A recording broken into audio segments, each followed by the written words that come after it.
ସ୍ତ୍ରୀଙ୍କର ଦେହ ବହୁତ ଖରାପ ହେଇଗଲା ଆଉ ବହୁତ ପରିମାଣରେ ଖରାପ ହେଇଗଲା। ଆଉ ମୁଁ ଜଷ୍ଟ ମିନିଷ୍ଟ୍ରିରୁ ଆସିଲି, ଦେଖିଲି ଯେ ସେ ତାଙ୍କର ହାତ ଗୋଡରୁ ଝାଳ ବାହାରୁଛି, ବହୁତ ଦୁର୍ବଳ ହେଇଯାଇଛନ୍ତି। କଣ କରିବି? ତାପରେ ମୋ ପାଖରେ ମଧ୍ୟ ପଇସା ନଥିଲା ଆଉ ତାଙ୍କୁ ହସ୍ପିଟାଲ ନେବା ପାଇଁ। ମୁଁ ମୋର ଗୋଟେ ସାଙ୍ଗକୁ ମୁଁ ପଇସା ମାଗିଲି, ଟିକେ ସାହାଯ୍ୟ କର, ଆଉ ହସ୍ପିଟାଲ ନେବାର ଅଛି। ଆଉ ସେଇ ଡକ୍ଟର ଗୋଟେ ଲେଡି ଡକ୍ଟର ଥିଲେ, NSC ରେ କ୍ଲିନିକ ରେ ବସିଥିଲେ। ମୁଁ ତାଙ୍କ ପାଖକୁ ନେଇଗଲି, ଆଉ ନେଇଗଲା ପରେ ସେ ରକ୍ତ ପରୀକ୍ଷା କରିବା ପାଇଁ କହିଲେ ଯୋଉ ପ୍ରାଇଭେଟ କ୍ଲିନିକ ରେ। ଆଉ ଯେତେବେଳକୁ ରକ୍ତ ପରୀକ୍ଷା କରାଗଲା ଯେ ହିମୋଗ୍ଲୋବିନ କେତେ ଅଛି, ଆଉ ହିମୋଗ୍ଲୋବିନ ପଳେଇ ଆସିଥିଲା 6 କୁ। ଆଉ ଆମେ ବହୁତ ବ୍ୟତିବ୍ୟସ୍ତ ହେଇଗଲୁ। ଆଉ ସେ ଡକ୍ଟର ଟା ଏମିତି ଜଷ୍ଟ ବସିକିରି ଭିଡିଓ ଗେମ୍ ଖେଳୁଥାନ୍ତେ, ଆଉ ସିମ୍ପଲି କହିଦେଲେ ଆଉ ବହୁତ ସିରିୟସ ଅଛନ୍ତି, ଖେଳି ଖେଳି ତମେ ୱାଇଜାଗ ନେଇଯାଅ, ଆଉ ଏଇଠି କିଛି ହେଇପାରିବନି, ୱାଇଜାଗ ନେଇଯାଅ। ମୁଁ ବହୁତ ମାନେ ପ୍ୟାନିକ ହେଇଗଲି। ଆଉ ଯେତେବେଳକୁ ମୁଁ ପ୍ୟାନିକ ହେଇଗଲି, ଆଉ ମୁଁ ପ୍ରାର୍ଥନା କଲି, ପ୍ରଭୁ କଣ କରିବି? ତାପରେ ଯାହା ବି ହଉ ତାଙ୍କୁ ବ୍ଲଡ ରିପୋର୍ଟ ଟା ଧରିକିରି ଆମେ ଆସିଲୁ। ଆଉ ଡକ୍ଟର କିଛି ଗୋଟେ ମେଡିସିନ ଲେଖିଦେଲେ, ଆମେ ଆସିଲୁ। ତାପରେ ଘରେ ଯେତେବେଳକୁ ଆସିଲୁ, ଆଉ ଆସିଲା ପରେ ମୁଁ ଖଟରେ ତାଙ୍କୁ ଶୋଇକିରି ମୁଁ ତଳେ ଆଣ୍ଠୁ ପାତିକିରି ମୁଁ ପ୍ରାର୍ଥନା କଲି ଯେ ପ୍ରଭୁ ମୋର ଆର୍ଥିକ ସମ୍ବଳ ନାହିଁ, ମୁଁ କୋଉଠି ୟାଙ୍କୁ ନେଇପାରିବି ନାହିଁ, ଆଉ ମୋ ପାଖେ କିଛି ବି ପଇସା ନାହିଁ, ପ୍ରଭୁ ତମେ କିଛି ଆଶ୍ଚର୍ଯ୍ୟ କାର୍ଯ୍ୟ କର। ତାପରେ ମୁଁ ଜଷ୍ଟ ପ୍ରାର୍ଥନା କଲି, ପ୍ରାର୍ଥନା କରିକିରି ଟିକେ ଉଷୁମ ପାଣି ପ୍ରାର୍ଥନା କଲି, ତାଙ୍କୁ ଦେଇଦେଲି। ଦେଇଦେଲା ପରେ ସେ ପିଇଲେ, ପିଇକିରି ବହୁତ କମଜୋର ଅଛନ୍ତି।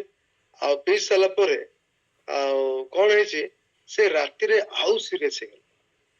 ତାପରେ ମୁଁ ଆଉ ଡରିଗଲି, ପ୍ରଭୁ କଣ ହବ, ପୁରା ସେନ୍ସଲେସ ହେଇଯାଇଥିଲେ ସେ। ତାପରେ ଆମ ଉପର ଘରେ ପ୍ରଭୁଙ୍କ ଦାସ ଭାଇ ଯୋସେଫ ମଙ୍ଗରାଜ ଅଛନ୍ତି, ମୁଁ ସ୍ଥଳ ଘରେ ଅଛି, ସେ ମୋ ଉପର ଘରେ ଅଛନ୍ତି। ଆଉ ତାଙ୍କୁ ମୁଁ ସାଙ୍ଗେ ସାଙ୍ଗେ ଫୋନ କଲି ଯେ ଭାଇ ଏମିତି ଏମିତି ବିଷୟ ହେଇଛି।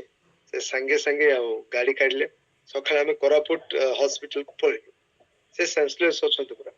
ତାପରେ ଯାଇକିରି ମୁଁ ଫୋନ କରୁଛି ମୋ ସାଙ୍ଗ ମାନଙ୍କୁ, ଆଉ ଯେତେ କୋରାପୁଟ ପ୍ରଭୁଙ୍କ ଦାସ ମାନେ ମୋ ସାଙ୍ଗମାନେ ସବୁ ଅଛନ୍ତି, ମୁଁ ଫୋନ କରୁଛି। ଆଉ ଡକ୍ଟର ବି କହିଲା ଯେ ସାଙ୍ଗେ ସାଙ୍ଗେ ବ୍ଲଡ ଆରେଞ୍ଜ କରନ୍ତୁ। ମୁଁ ସାଙ୍ଗେ ସାଙ୍ଗେ ଗ୍ରୁପ ମାନଙ୍କରେ ଲେଖିଲି, ଆଉ ପିଲାମାନଙ୍କୁ ଫୋନ କଲି ଯେ ବ୍ଲଡ ଦରକାର ଅଛି। ତାପରେ ପିଲାମାନେ ବି ଆସିଲେ। ତାପରେ ସେମାନେ ଟିକେ ବ୍ଲଡ ସାମ୍ପଲ କାଢିକିରି ମତେ ନେଇକି ଦେଲେ, ଯାଇକିରି ଲେବୋରେଟୋରୀରେ ଦେଇ ଦିଅନ୍ତୁ, ଆଉ ରିପୋର୍ଟ ଅପେକ୍ଷା କରିବା, ତାପରେ ଆମେ ବ୍ଲଡ ଚଢେଇବା।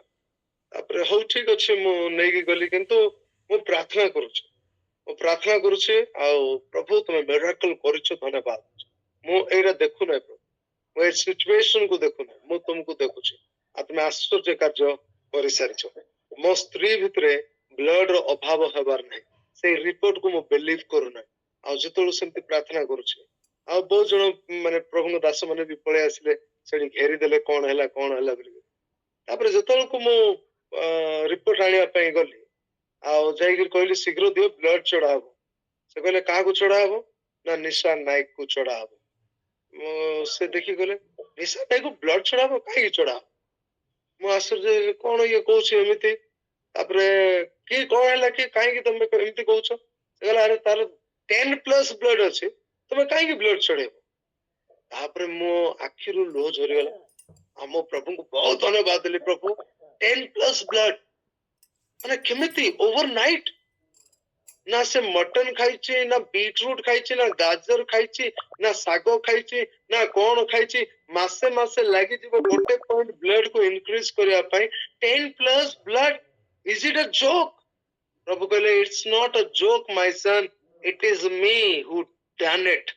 ମୁଁ ଯେ କି ଏହା କରିଅଛି। ମୁଁ ସାଙ୍ଗେ ସାଙ୍ଗେ ନେଲି ସେ ରିପୋର୍ଟ କୁ, ଆଉ ଡକ୍ଟର କୁ ଦେଖେଇଲାକୁ ସେ କେମିତି ଚେକ୍ କଲା, ବ୍ଲଡ ତ ଭଲ ଅଛି, ବ୍ଲଡ ଟା ଠିକ ଅଛି, ଆଉ କିଛି ଅସୁବିଧା ନାହିଁ। ସାଙ୍ଗେ ସାଙ୍ଗେ ମୋ ମିସେସ୍ ମତେ ଆଖି ଖୋଲିଲେ, ଜୁସ୍ ଫୁସ୍ ପିଇଲେ, ସବୁ ଇଏ ହେଲା। ଆକ୍ଚୁଆଲି ତାଙ୍କର ସମସ୍ୟା କଣ ଥିଲା, ତାଙ୍କୁ ଟିକେ ୟୁରିନ ଇନଫେକ୍ସନ ହେଇଯାଇଥିଲା, ସେଥିପାଇଁ ସେ ବହୁତ ୱିକ୍ ହେଇଯାଇଥିଲେ। ଆଉ ସେଥିପାଇଁ ଆଉ ତାର ମେଡିସିନ ଦିଆଗଲା, ଆଉ ୱିଦିନ 2 days ଭିତରେ ସେ ରିକଭରି ମଧ୍ୟ ହେଇଗଲେ। ଆଉ ବହୁତ ବଢିଆ। ଆଉ ପ୍ରଭୁ ଏଇ ପ୍ରକାର ଭାବରେ ଦାସକୁ ଆଶୀର୍ବାଦ କଲେ। ବାସ୍ତବରେ ପ୍ରିୟ ମାନେ, ମୋ ପାଖରେ କିଛି ବି ପଇସା ନଥିଲା। ସେ ଡକ୍ଟର ମତେ ଡରେଇ ଦେଇଥିଲା ଯେ ତମେ ୱାଇଜାଗ ନେବାକୁ ପଡିବ। ଆଉ ମୁଁ ପୁରା ହଲି ଯାଇଥିଲି।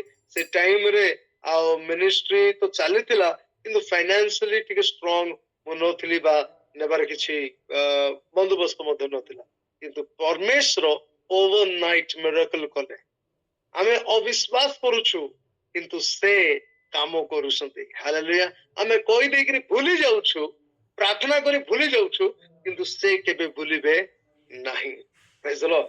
ଆଉ ଗୋଟେ ଛୋଟ ସାକ୍ଷ୍ୟ କହିବି ଜଷ୍ଟ ଛୋଟ ସାକ୍ଷ୍ୟ ଆମେ ଆଇଡି ଅଙ୍କଲଙ୍କ ଘରେ ଆମ ଇଂଲିଶ ସର୍ଭିସ ଚାଲିଥିଲା ବହୁତ ବଢିଆ ମାନେ ସର୍ଭିସ ଟା ଚାଲିଥିଲା ଆଉ ସେତେବେଳକୁ CD100SS ମୋ ପାଖରେ ଥିଲା ଆଉ ମୁଁ ଯେତେବେଳକୁ ଘରୁ ବାହାରିଲାକୁ ମୁଁ ଦେଖୁଛି ତେଲ ଟିକେ ଖାଲି ଚୁଳୁ ଚୁଳୁ ହଉଛି ଫୁଙ୍କି ଫୁଙ୍କିକିରି ମୁଁ ଯାଇଛି ତାପରେ ସେଇଠି ମୋ ପାଖରେ ଖାଲି 100 rupees ଅଛି ଆଉ ଯୋଉଟା କି ମୁଁ ତେଲ ଟିକେ ପକେଇକିରି ମୁଁ ଇଭିନିଂ ରେ 8 o'clock ରେ ଯେତେବେଳକୁ ପ୍ରେୟାର ସରିଯିବ ମୁଁ ଟିକେ ତେଲ ପକେଇବି ଯେମିତି ସେମିତି ତାପରେ ମୁଁ ଆସିବି ତାପରେ ଦାନ ସଂଗ୍ରହ ସମୟ ଆସିଲା ମୋ ପାଖରେ ପଇସା ନାହିଁ ଆଉ ଯେତେବେଳକୁ ସାନ ଛୁଆଟେ ମୋ ସମ୍ମୁଖରେ ଦାନ ଆଣିଲା ପ୍ରଭୁ ମତେ କହିଲେ ପଇସା ପକେଇଦିଅ ଆଉ ଛୋଟ ମାନେ ସାକ୍ଷ୍ୟ ଏଇଟା ମୁଁ 100 ଟଙ୍କା ମୋ ପାଖରେ ଥିଲା ମୁଁ କାଢିକିରି ଯୀଶୁଙ୍କ ନାମରେ ବୋଲି ମୁଁ ପକେଇଦେଲି ପକେଇ ତ ଦେଲି ମତେ ତେଲ ଗାଡିରେ ନାହିଁ ମୁଁ କେମିତି ଯିବି ମୁଁ ଏମିତି ତାଙ୍କର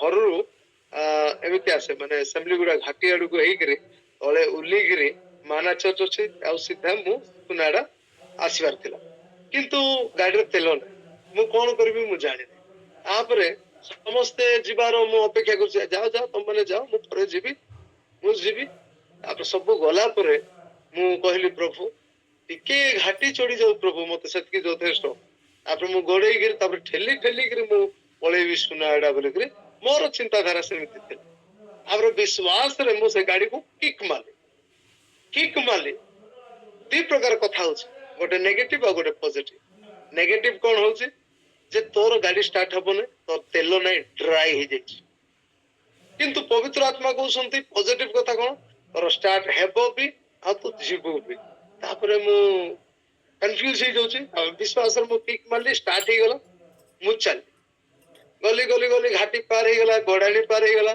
ମୋ ଘରେ ପହଞ୍ଚି ଗଲି ମୁଁ ଗାଡି ପାର୍କ କଲି ଗାଡି ବନ୍ଦ ହଉ ନାହିଁ ହାଲେଲୁୟା ଗାଡି ବନ୍ଦ ହଉନାହିଁ ତାପରେ ମୁଁ ପ୍ରଭୁଙ୍କୁ ସେଇ ଜାଗା ଧନ୍ୟବାଦ ଦେଲି ଯେ ପ୍ରଭୁ ତୁମେ ବାସ୍ତବରେ ମୋ ଜୀବନ କାର୍ଯ୍ୟ କଲ ଆଉ ଯୀଶୁଙ୍କ ନାମରେ ମାନେ ସମ୍ଭବ ହେଇଗଲା ମୋ ଗାଡି କୋଉଠି ରହିଲା ନାହିଁ ଆଉ ଗାଡି ଯେମିତି ନର୍ମାଲ ଚାଲିବା କଥା ସେମିତି ଚାଲିଲା ବିନା ତେଲରେ there was no oil ଆଉ ତେଲ ନଥିଲା ପେଟ୍ରୋଲ ନଥିଲା ବିନା ତେଲରେ ମୁଁ ପହଞ୍ଚିଲି ଆଇଡି ଅଙ୍କଲଙ୍କ ଘରରୁ ମୁଁ ପହଞ୍ଚିଲି ସୁନାଡା 1 ପବ୍ଲିକ ସ୍କୁଲ ମୋର କଟେଜ କୁ ଗାଡି ବନ୍ଦ ହେଲା ନାହିଁ ତାପରେ ତା ପରଦିନ ପ୍ରଭୁ ମତେ 4000 rupees ଯୋଗେଇଲେ ସେଥିରୁ 500 rupees ର ତେଲ ହିଁ ମୁଁ ପକେଇଲି ହାଲେଲୁୟା ମୁଁ ତେଲ ପକେଇଲି ପ୍ରଭୁଙ୍କ ଗୌରବ ପାଇଁ ମୁଁ କହିବା ପାଇଁ ଚାହୁଁଛି ଛୋଟ ମୋଟ ସାକ୍ଷ୍ୟ ବହୁତ ଅଛି କିନ୍ତୁ ଏଇ ଦୁଇଟି ସାକ୍ଷ୍ୟରେ ପ୍ରଭୁ ମହିମାନ୍ୱିତ ହୁଅନ୍ତୁ ଏବଂ এই ସାକ୍ଷ୍ୟରେ ପ୍ରଭୁ ସମସ୍ତଙ୍କୁ ଉତ୍ସାହିତ କରନ୍ତୁ ବହୁତ ବହୁତ ଧନ୍ୟବାଦ thank you amen Praise the Lord, praise the Lord, praise the